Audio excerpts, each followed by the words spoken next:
In terms of career markers, I would say the first time somebody asked me to write a liner note because I had been writing for about 3 years. It was all in Boston after dark, and I used to say I'm in the Boston ghetto and nobody knows me in the wider world. And the chance to write a liner note was great. And then the second offer came around after I had written a scathing review of a very short lived reissue series that Blue Note Records did. And, for a label with that much great music, it was just a terrible concept from the cover art to the music selections, etc.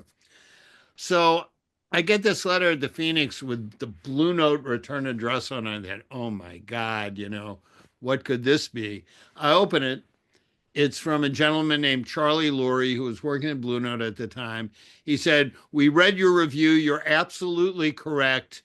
Would you like to write the liner notes for unissued Sonny Rollins recordings from the Village Vanguard?" Now, Rollins, A Night at the Village Vanguard, may be my favorite jazz album of all time. It's definitely in the top 10. And this was my second liner note gig, you know. And and then I got another call to write liner notes because somebody must have been reading the Phoenix from Bob Hurwitz, who at the time was organizing reissues at Verve Records and went on to be the president of None Such Records. And he gave me the opportunity to do a couple of liner notes. So these opportunities really got me out into the world.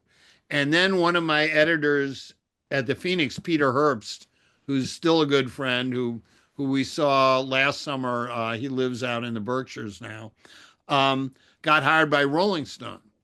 And he said, I'm going to see if I can get you into Rolling Stone to start writing there, which I did, which was a tremendous help. So I see those things as milestones in my career. I see the first time I was asked to write uh, a booklet for a box set as a critical time in my career. And I just think some of the people I met along the way, who I can say became friends, and I think Denise would agree, um, with some that she's also gotten to know, have been really important to me in my career. Winning 2 Grammys was great. Um, and but on the other hand, I find that when you're, you're giving feedback when you write a review, but you get very little feedback unless somebody really disagrees with what you wrote.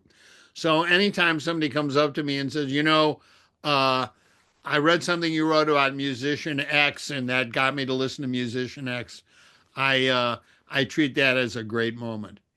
I call it psychic income to make up for the lack of cash money you receive in this job.